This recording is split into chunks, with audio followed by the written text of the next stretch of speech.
Welcome to another episode of HairBiz Radio with your host, Zakiyrah and Mikey. And we're back. It's been a few weeks, not too long, right? Not too long. We just had a little break for, the holidays. The holidays, yeah. And Mikey was gallivanting around the world. Nah, I mean, a little bit. I like to travel. Yes, you went to China. I think we talked about that before. Yeah, China was in, the last big trip was New Zealand. New Zealand, yeah. Oh, New Zealand is nice. Yeah. Yeah, it's like, whoa, everything looks like a picture. Like, you can't take a bad picture there unless you have like an Android. Oh, that was shade. That was shade. Apple. Clearly, none of us have Apple, Android over here. You can use that clip for your next ad. Anyways. Yes. Today we have a special guest with us today. Metowi. She is the master microlink innovator. Okay. So microlinks, when did they get popular? When were they? Oh, thank you for asking. Yeah. Microlinks became popular, I'd say, we're in the year 2024. I would say I noticed the popularity starting about 2014 or 2015 in my salon. So about 10 years ago. I'd say about 10, but maybe more recently about 6. Okay. So we're going to jump into everything because we want to hear about Metowi's story. Due to the direct contribution of the work that we were doing at Blue Topaz Hair Boutique in West Midtown. Period. Okay. Yes. All right. So we're going to jump into it. So Metowi, what even got you wanting to get started in the hair industry? Like, did you grow up in the hair industry or was this something that kind of just was in your path? I didn't grow up in the hair industry, but I always had a natural talent for doing hair extensions. Okay. I probably did my first set of hair extensions at 9 years old. Wow. Wow. And was that like a sew-in, a quick weave? It was a glue-in. Okay. And then by middle school, I was doing sew-ins on my dad's friends.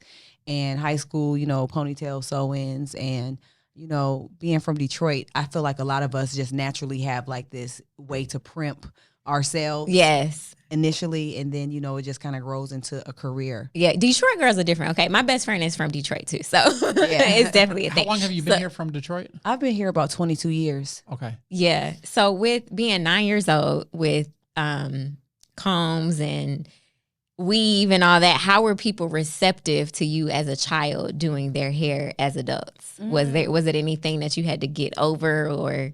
I never really had to force my hair skills or sell my hair skills to people. I just kind of did the work and it was nice, and then people will come based off of that. Okay, so being 9, how did you learn how to do hair? Were you watching videos or you woke up and you I kind of reverse engineered what the process was. Okay. My mother would be complaining, I just paid this woman $300. I got threads hanging out of my hair and this looks a mess and this track is hanging and that track is hanging, and I'm like, I think I can do it.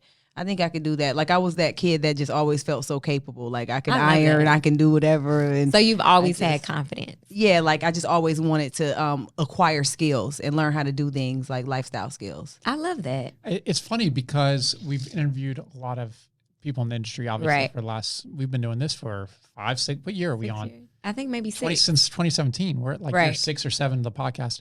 It's amazing how many people started at a very young age. Yeah.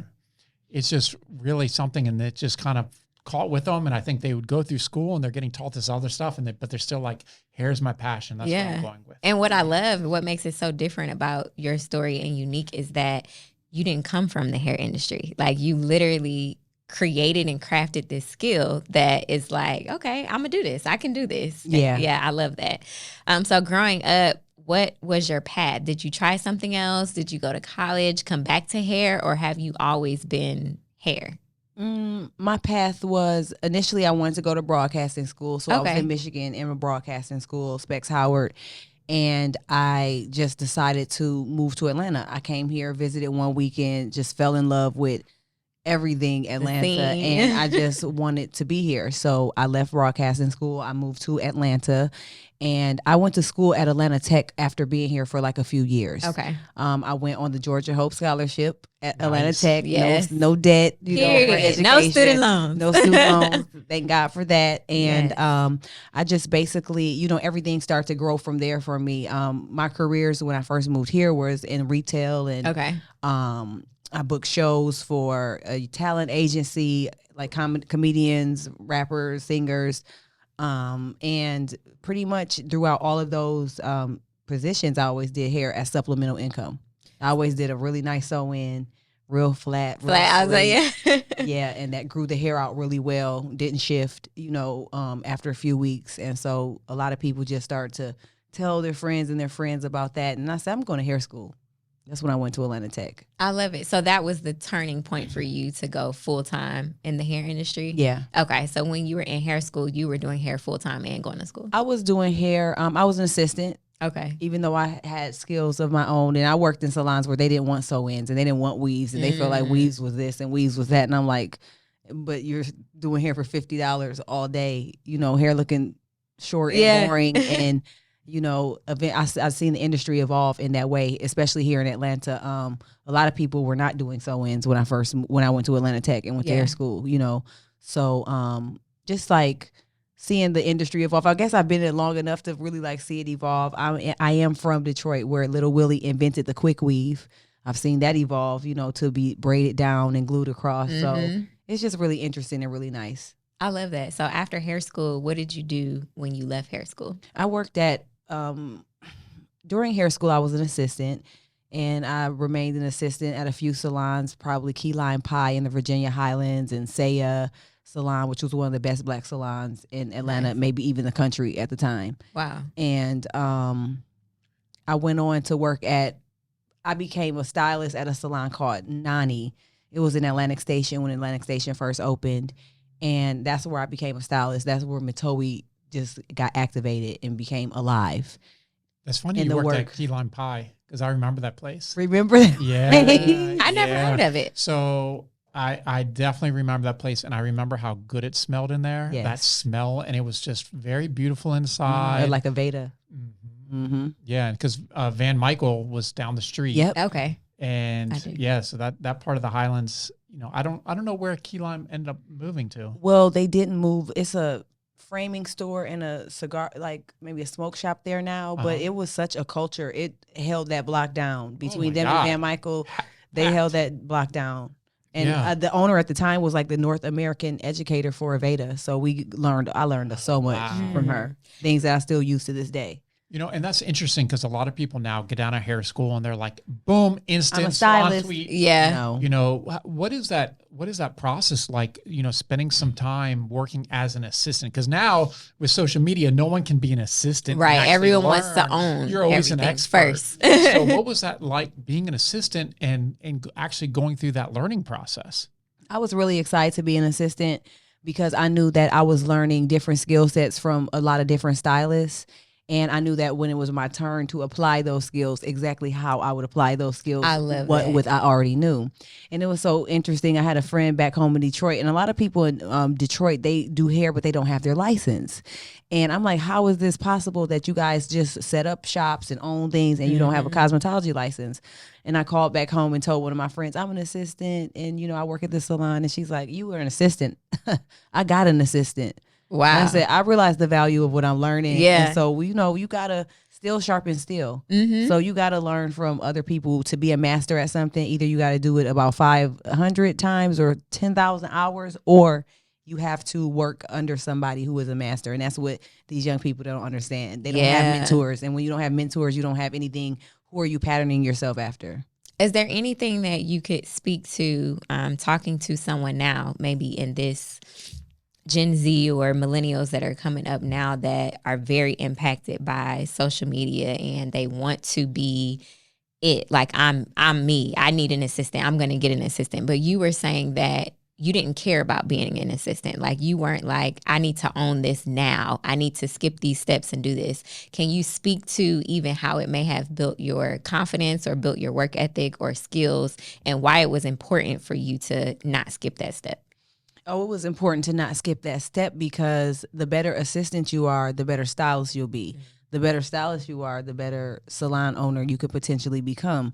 So, if you want to be good at something, you have to be willing to start from the bottom and work your way all the way to the top. And that's just what I believe and know. Yeah, and I think that's the thing. Instant gratification, it can happen, but it's not sustaining. It's not sustainable. Yeah, it's not sustainable. Yeah. Yeah, I don't think enough people understand today how the value of education and spend time learning, right? So to give you an example, I wanted to come out with something this week for our team, for our local stores. And I said, you know what? We need to button down like 2024 local SEO. So I'm on like a serious fitness kick, as we were just talking before we started recording. So both Saturday and Sunday, I walked 2 hours each day, which is about just over 6 miles each day. But I spent each of those 2 hours. That's it? I'm just playing. Like Planet SEO Fitness. stuff. Have I seen you coming out of Planet Fitness?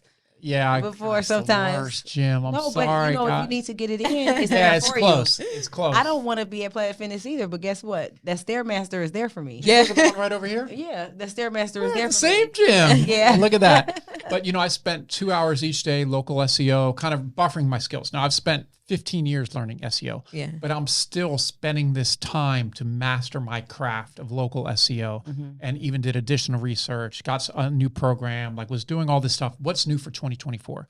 I don't think it's the same thing with hairstylists. They need to stay like on trend and continue to spend a portion of their day educating and learning from others to be better. That's important. It's so important if you want to be successful. Like I've been doing this e-commerce for 17 years, and I still spend a minimum of at least an hour a day, one way or another, educating myself about how to be better in the industry.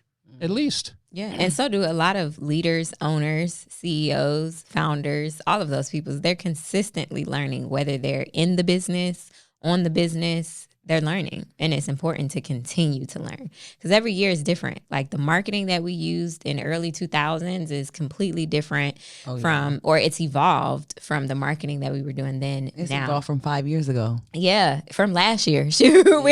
we still figuring it out too. Yeah. It's nonstop. Yeah. So you came out of hair school and you were an assistant. And then what catapulted you to own your own salon, or when did you start? What was kind of the interim of you were an assistant, and then when did you begin building your brand exclusively? I think the brand was building slowly but surely, just me doing sew-ins for people, quietly and having those relationships. And when I worked at several salons. I worked at Salon Ramsey. I helped to make that salon popular. I know where my stamp is in this world, and it's time dated. We and some of my coworkers helped to make what Salon Ramsey became a reality show, because I always predicted that for them. I said, we're going to have a reality show one day, but I left before then. Just before then, the culture was changing. I worked at a salon that my friend owned, a live workspace. And then one day my assistant needed to get in, and she couldn't get in the salon. And I said, you know what, it's time to go look for a different workspace. And I found Blue Topaz Hair Boutique, which is my first salon here in Atlanta. And it was a beautiful salon in West Midtown. And, it was just time for salon ownership, because it was time to control the environment. Yeah. I have a certain clientele and I have a certain energy. And that's always been important for me to provide this level of experience for my clients. And so I was able to do that. And that's something that was probably 2011. 2011. Okay. And that's something that we always talk about, experience. It's like one thing to be a stylist or a salon owner, but it's another thing to provide an experience for your clients when they're actually coming into the salon, spending their money, spending their time with you. What type of experience is it that you've always provided or always wanted to provide for your clients? I've always provided free steam treatments with any service. Nice. As a standard, you give a person $15 or healthy hair, they're going to choose a $15. So how about we just make the hair healthy? Let me help you. Let me just do this and put in the price. Right. All that separate a la carte building on stuff. Give it one price. I love everything for the client. And some of the things that I offer to clients are, gift with purchase. When they get installs, they get free satin scarves, free satin ponytail holders, rollers to maintain it, or we give clients umbrellas on the day it rains. Nice. We walk them out and give it to them. So, just always providing that top tier quality customer service has been important to me, and it's just a standard. It's not even like a special thing. It's just what it is. I love that. And I think that's important because Mikey always talks about when you walk into the hair store downstairs or any other locations, you want the experience to be memorable, like almost the Gucci of of hair extensions. Yeah. And so it's important that when people come, they're booking their appointment, but they're also feeling like, okay, I'm vibing with my stylist. Yeah. Like I love coming here. I love spending my money here. I love doing all of these different things. Not like, oh, I really need my hair done, but I hate sitting in there. Or I really need my hair done, but I don't really vibe here. I just want to be in and out. So that's really important. So you went there, and then that was 2011. And then what happened from there? What happened from there is I said, I'm not leaving to this salon till we're busting out the doors. Mm-hmm. And I think in 2018, 19, that happened. You know, it was some days where it was like, oh, it was kind of stagnant, idle. But I always believed in the magic and the power of the Metowi Method as a technique that a person wears as well as what a stylist does. It's a two-edged thing. Yeah. And, you know, just out of one day, you know, just pure, like just manifesting and talking about it. I put a video up. One of my good friends, Ming Lee, was in the salon getting her hair done at my salon. Mm-hmm. And I'm like, how do you get so many views? How do you get so many followers? Like, oh my goodness. Like, and she's like, you just got to keep posting and, you know, just your stuff is the best stuff. She said something. I was like, okay. So I remember posting a video, putting some music behind it, taking a nap, waking up, and my phone was going crazy. And then, you know. But before that, were you very consistent with posting videos and so that was like a one video? That. I'm not from that era. Okay. I'm from the era of I did a great job. I hang out with people. I pass my card out. I tell people I'm a stylist, and they make their way back to the salon. It seems like an impossible process for young stylists nowadays to think that you just, you know, there's no way for you to get it out to the world, but one head at a time. So, you know, I've always been like a sew-in queen, you know, and I just felt like I didn't really like what it was doing to the hair and the leave out, and, you know, it didn't protect as much as, you know, you let on, and it was a one-size-fits-all type of look with no versatility. Mm-hmm. And I just wanted, you know, versatility. I wanted to see Black women specifically in a bun or a ponytail with their extensions. And I got to that place, you know, and I made everybody else care about their weave from just being stuck down like this to being able to go up. I love that. And I was going to go into the method. Was that something that was evolved into what it is today? Did you start that when you were younger? No, I think around the year of 20, it was a while back. Yeah. One of my, you know, I was thinking about, I was doing tape-ins back then. Like tape-ins are back, and I'm like, okay, it's for you guys to discover, you know, what tape-ins versus, you know, other technique applications are. But tape-ins, I guess what was like cold fusions, what do you call them? Infusions, I guess. Oh, the individual piece where you put the hot glue on there and roll it on there. Is that the I-tips or the beat? It's called infusions, I think. Okay. Yeah, infusions. Yeah, and then I-tips are with the bead. You have like the K-tips. You have the micro beads. You're doing your method is with the weft, correct? Yes. Okay, so are you taking like a normal bundle? I'm doing magic. Oh, asking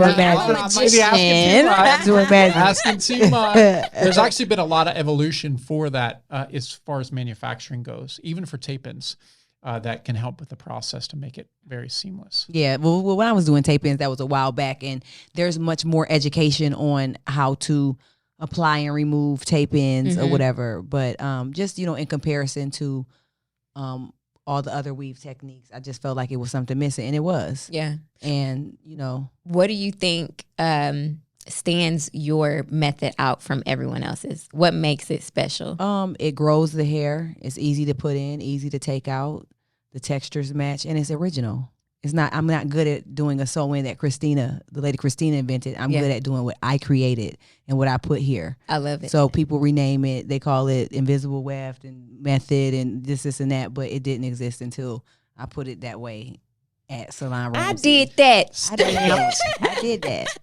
I love it. So for women who are looking to be versatile in their hair extensions, whether they're used to wearing sew-ins their whole life, what would you recommend is probably the best style for someone who is looking to grow their natural hair, or something that is very, when we talk about natural, what are the styles? Like braids are considered what type of protective style? Yes. So what do you think is the best protective style for women of color? Or it's a few different. It's no one thing. Okay. The best protective style for women of color is probably a glueless wig, a quick weave, a braided down quick weave. You know, because none of your hair is out. You're not. Well, the quick weaves, your hair is out. The natural quick weave is out. But I think probably like some kind of wig application with no glue maybe would be one of the best protective styles. Got it. Okay. Yeah, those have evolved a lot too. Yeah. I mean, we were looking some before, and it's incredible just in the last few years as far as the manufacturing capability and the real life look that they can now give is unbelievable. Oh yeah. And that's after, years and years and years of observation. And, even though I've not worn wigs all like that, I see and I know what works and how they could work. And wigs are the thing. They're great. Yeah. Especially when they can be put on. You can put them behind your hairline or cover the hairline up and just totally protect everything. That's the ultimate protective style. I love it. So if people wanted to learn about the Metowi Method, how can they do that? They can go on www.metowimethod.com, or they can send me a direct message on Instagram at Metowi, at Bluetique Hair. You can call the salon, 404-936-5216. Okay. And email me. So do you have like one-on-one classes or have like one-on-one group Zoom classes? One-on-one Zoom classes, and sometimes group classes. I haven't done a group class in a while, but I can put one together. So if someone wants a one-on-one class with you, what does that look like? Are they coming to your salon, or are you going to their salon, or typically, is it like all day? Yeah, it's all day. Typically, they come to Bluetique around 9 in the morning, and we start to talk about the theory of hair extensions and microlinks and the history and, the approach and the mind frame behind a stylist who offers this, and the client, the persona of a client who wears this kind of extension. Then we go into a demo. Because it's not for everyone, It's not right? for everyone. It's definitely not for everyone. There's a lot of no's. If you care about the integrity of clients' hair, there are a lot of no's in this technique.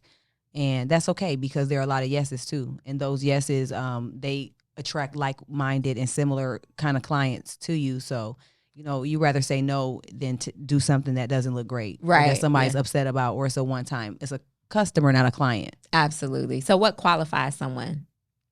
It's different factors that make people a candidate for the technique, such as density, length, hair condition, color, different things like that. Lifestyle, location. Okay. Are you in a city that I train someone in to maintain your hair? I don't care about putting it in if you go off and you can't have maintenance. And right. That's actually really good. I love that, because sometimes people will fly into places and get their hair done, but then when they go back home, there's no way to maintain it. And now they're like, oh, my hair came out. And it's like, well, I would do it myself. I'm like, no, this is not for you to do Absolutely yourself. not. Yeah. Wow. Okay. So they can do one-on-one classes. So the method is available to people to learn. Oh, yeah. Okay. Got it. And so how would you licensed stylists and cosmetology students only? Mostly. Most. Yeah. I've had people slip in on me. I don't know how, but those kitchen stylists came in. Snuck in. Yeah. So how would you say you've developed, or what have you learned within the last, let's say, 2 to 3 years about yourself and about you as a businesswoman? I've learned that just to stay flexible. That business have ebbs and flows, and just to stay consistent, offer the same consistent quality, and just do what you do and do it great and do it the same way. And, it always works. Do what works, don't veer from the plan. Stick to the plan. Stick to the plan. I love it. So were there any obstacles that you faced in your journey of where you are today that you were able to kind of bounce back from or learn from, that you could share that would encourage other people to be willing to learn from other stylists, be willing to not already know, and I do it like this and this is the way, and just kind of like follow directions. I think doing hair and doing certain careers is just about like using your eyes and following directions and like listening and anticipating what people want. Like never assume, be open to communicate with a client, with whatever. If you're not open to have like back and forth communication, then the hair industry could potentially not be for you, because you have to make sure that you guys are meeting expectations, and you can't assume that we're doing the same thing like last time, or we're just going to do it this way. So it's always just like being willing to have open client communication, sticking to the plan, being consistent, educating yourself, as Mikey was saying, and, doing things that you're good at and you're passionate about, not necessarily trying to be good at everything. Right. But the one thing that is like your thing. So when it'll be interesting because we talked about it earlier about how a lot of people get into the salon suites or want to open their own salon. What are some of the challenges you faced opening up your own salon as far as the leasing, the build out? I always say with construction, it takes twice as long and costs twice as much. Yeah. Did you have the same experience? I absolutely have the same experience, especially with this last salon. It's a much larger salon than my first salon. And, with the leasing office and with the fire marshals and them signing off on different things, the architects and the contract workers who just play with your time. Oh yeah, and say that it's going to be done. And they will play in your face all day and ask you for the check. Yeah, where's my play money? With you all day. So yeah, those kind of challenges. I remember having a grand opening for the space and then not being able to open up for a month later because I needed a Knox box, and it was one last thing, and I was the first company in the whole complex that they just put this rule on. And, wow, just. The city will just come up with stuff. Oh, yeah. I tell sometimes, you what. Yeah. And especially when it comes to, people don't realize when it comes to building out, if you're taking over a salon, it's a lot easier, right? But if you're building something completely new, there are a lot of different things you have to go through. Yep. I know this because when we were building out Tucker, they kept thinking that it was a salon. Yeah, and I'm a hair store. They want the back pressure test with the water and all this miscellaneous stuff, and trying to deal with DeKalb County, who the whole county doesn't work, by the way. So trying to get stuff done.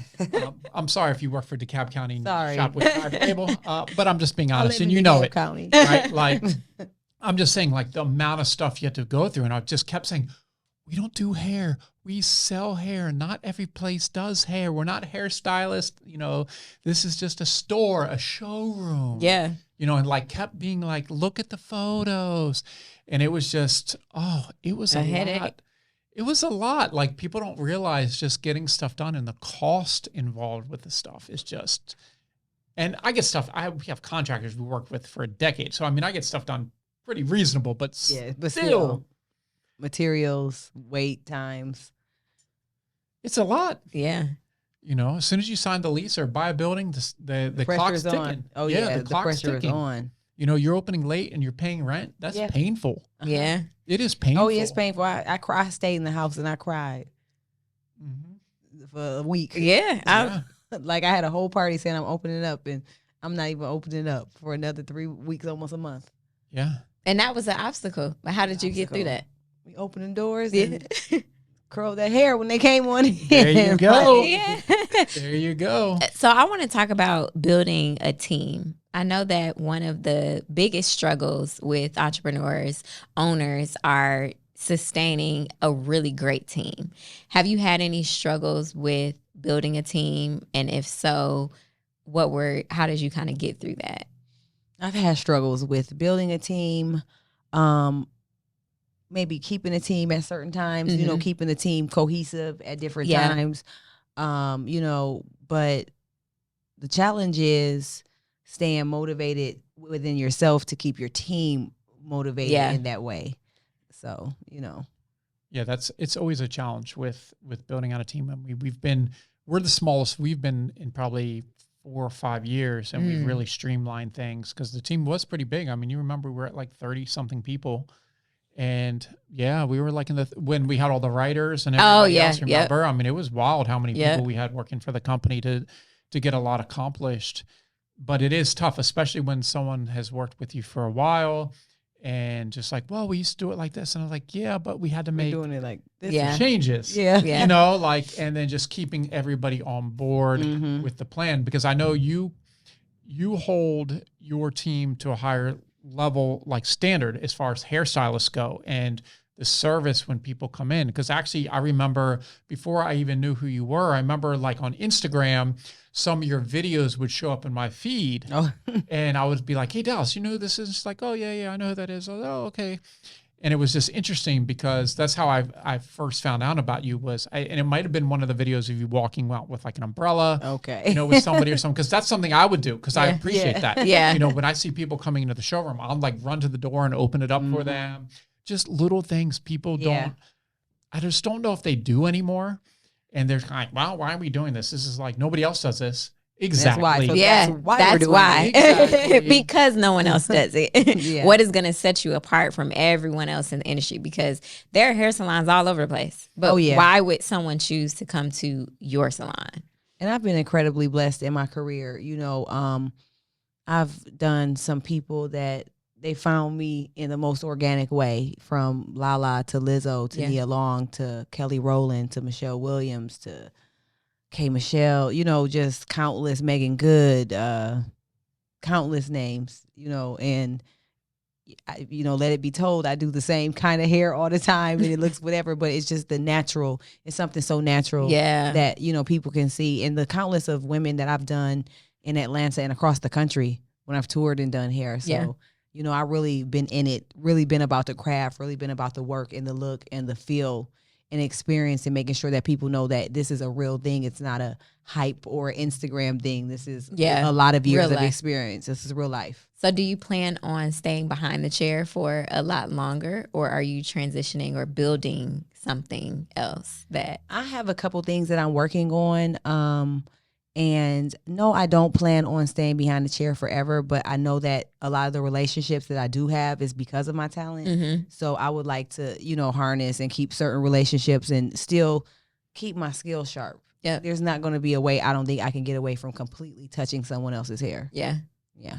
And I think it just gets tough, like the evolution of your hairstylist, and after doing it for so long, it is tough on your feet. Like people don't realize sometimes it's a tough job, like your hands, your fingers, and working with hair and just doing everything, chemicals, standing on your feet for a long period of time, especially as you get older. Yeah. It's not as easy. Well, thanks to the Metowi Method, that can be done in like an hour and a half. Woo! But still, like you're on your feet. Like if you were doing the Metowi Method all day, that's like you're on Metowi only doing the method. A lot of people on the method all day. It's the all day. Like, you've had all day hours, before, but when you making it like that, you don't even feel that you're on your feet sometimes. Yeah. Okay. You talk about time spent versus money made, and it don't feel like you on your feet like other stylists feel. Other ways that you could feel like you're on your feet doing hair. I love just it. because of what you're earning and how fast it does and what you create, so. Yeah. But, I see myself, if I still was a hairstylist as an older lady doing the Sassoon haircuts. Yes. And, blowouts and 2 hours, 4 people in 2 hours. Those type of numbers. I feel like when a hairstylist decides that they're not doing hair anymore and you have a long list of clientele, it's like a bad breakup. Like, why are we breaking up? Where are you going? Why are you leaving me? Well, I'm so lucky to have people around me that want to learn my ways, and I train that I can like kind of transition clients. I've always been somebody who you said people don't give people clients, and I'm like, that's not true. I've spent years giving clients, even my own personal clients that I do to other people, recruiting clients for other styles. It just kind of came with the territory and the overflow. But yeah. I love that. And I think that's so important because it seems like as you're building your team, you're allowing them to come up with you, like right on the side of you. Yeah. But I try.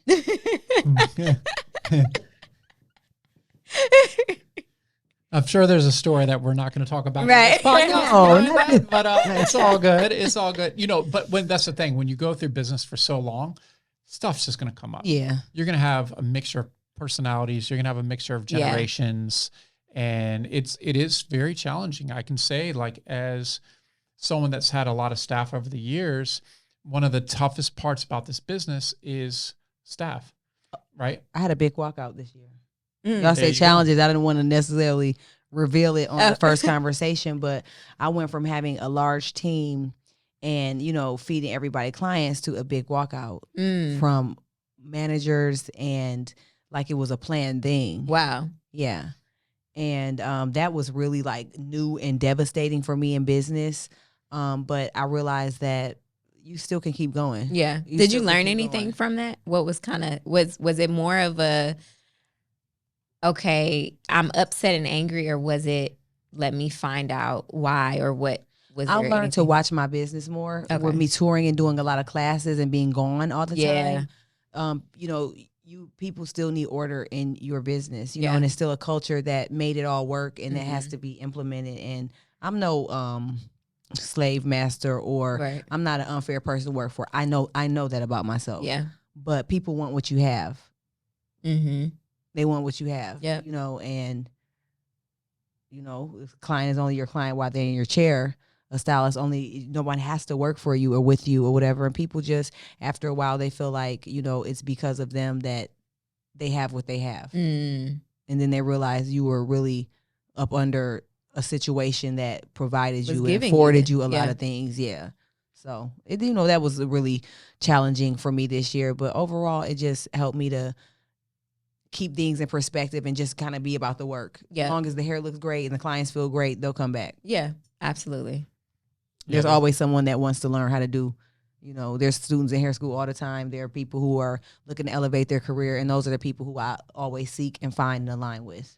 Is there anything special that you can share that you would like to share that you have going on for 2024 or anything new coming or approaching? Well, I do have something new approaching and coming. It doesn't have anything to do with the hair industry. Okay. But for 2024, I just like imagine these shapes and these certain kind of classic hairstyles for my clients. And I'm kind of excited about getting into a space where I can translate these looks onto the clients with the micro links, with quick weaves, and with wigs, working more with wigs. Love it. Yeah. Love it. And so you're going to be working on putting a workshop together because people going to be asking. When can we? Oh, yeah. I'll add that to the website. How can we get into this method, especially if we don't have to be behind a chair for longer than an hour and a half? Yeah. I'm sure they're going to you grow to the beat. You grow to that place. That's where I'm at with the install, you know. But it definitely can go there, you know. It's not a thing to where you're great at it overnight. And if you love doing hair, you do it anyway. And then it comes. You know, so how long eureka moment comes. So for somebody that's new and they're just getting started doing the method after they've learned, what do you think the average time for them to do it is? I would say after the hair is straightened out, probably about 2 hours. Okay. Yeah. That's not bad. So that's after like a wash. Yeah. Because honestly, I could probably do it in 45 minutes. Some installs I can do in like 45, 30 minutes. I say an hour and a half just to, if I walk away or if I'm laughing and talking with coworkers, but I can get it in. And that's actually really great. On the feet. Yeah. For me. I love that because some people, when they go to the hair salon, they're expecting to be in there for 5, 6, 7 hours in the day. I know you've heard of some stylists that's ghetto. It is. It's so ghetto. I'm sorry. Let me not say ghetto. That's unprofessional. Yeah. And I've heard these stories and I love to be that place there was like, wow, this was quick. My hair looks natural. It's growing. And, you know, I didn't spend all day in here. That's the big thing. And I got what I wanted. Yes. And I got something more than I ever had from out of a hairstylist. That's why you need to know the method, guys. Yeah. Yeah. It's a thing. It's really a thing. I love that. And that I think alone sets you apart because I know for me, I hate going to the hair salon because I don't like being in there all day. I'm like, I don't. You haven't been in the right hair salon. Or maybe you've been in a suite, you know. And I think the suites are great, but I think the suites are for professionals looking to downsize more so than a person coming out of school. That's my personal opinion. And I think the salon culture is a dying culture, like a salon team. There are not a lot of salon teams that really exist. Yeah. And I'm like, hell, you know what I'm saying? Like, yeah. You know. Yeah, and I think that goes. Yeah, it is. I think that's going back to what we were talking about how everyone just wants to have their own space. They want their own space. They want to do their own thing, and they don't necessarily want to build out a team. But I understand that too. For sure, I think for some people it works. Yeah, I think it works however you make it work. Like it works for you if that is where you are and. What you want to do. And then if you are someone who wants to build and expand, having a team is something great to do. There's no rules to this thing. No rules. I think long as you're passionate about what you do and you do a great job and deliver a great service, then, that's success. Absolutely. Yeah. Is there anything that we haven't touched on that you were like, we need to talk about this? We need to talk about that. I'm a twin mom. Yes. Of identical twin girls. Yes. And the year that they were born is the year that the Metowi Method blew up. I stayed in the hospital for months. Wow. I did I did the technique to 2 people while on bed rest in the hospital. Are you serious? I'm serious. I'm like, who would come to the hospital? You were in the hospital somebody for 2 months after you had them? Before. And then maybe like a month after I had them. Okay. And like at the beginning of my stay in the hospital, I had 2 clients come in there, get their hair done. And I'm like, oh my goodness, this is crazy. But I was bored. bored. And of course, you on bed rest. And I'm used to like doing things. And so they came by and it just blew up from there. And so my girls were babies when and little and really didn't realize I was gone so much. So it's like with them becoming more aware that I was gone as much as I was, I kind of slowed down with traveling and doing the classes as much because I'll be going every week. Yeah. Sometimes I'll be in 2 cities a week. I've been in 3 cities in 1 week before. Wow. And I forgot what the question was. You wanted to talk about the twins. I wanted to talk about my babies. How old are they? Topaz and Turner, they're 7 and 3/4. 7 and 3/4. Okay, they would so say, they're about to be 8. So they're about to be 8, and they're identical twin girls. And, just as sure as I imagine twins. that one day everybody around the world will be interested in applying extensions in the way I created, their life is like just more of the power of manifestation and also the salon space that I'm in. So are they like mini yous? Are they going around like with the combs and the Barbie dolls and trying to do hair? Yeah, they beat on the mannequins and try to, braid and twist up or like do my extensions and stuff. But yeah, they're beauty girls for sure waiting to happen. They are interested in like doing their own hair now and doing certain stuff. But that's a talent. If they want to explore that, we can definitely go there. Yeah. Absolutely. I'm sure you're going to be. They like to do makeup too, though. Really? Yeah. It's all beauty. It's all beauty in there. Yeah. I love it. Oh, twin. I love twins. I always wanted twins. Really? I want twins, but we just going to see. I told people my whole life I was having twins. And when I got pregnant, they were like, did you So do twins run in your family? My grandmother's brothers were twins. But I didn't know that their dad. Your maternal grandmother or my maternal grandmother? Okay, I'm trying to see something. That's what I'm asking. Yeah, my maternal grandmother, and then their granddad on their dad's side was a twin. Okay, we didn't know. Oh, first, yeah. Okay. So I guess so, but I didn't know that I would pick somebody who who was a twin. That's wild. Right. Gene. So yeah, I love it. Okay, so where can people find you? Where can they follow you? Where can they come to your salon? Are you accepting new clients? We are always accepting new clients. Okay. You can find me at Boutique Salon, 2484 Briarcliff Road, Unit 24. I'm on Instagram at Metowi. The salon is at Boutique Hair. That's BLEUTIQUE hair. And I'm around.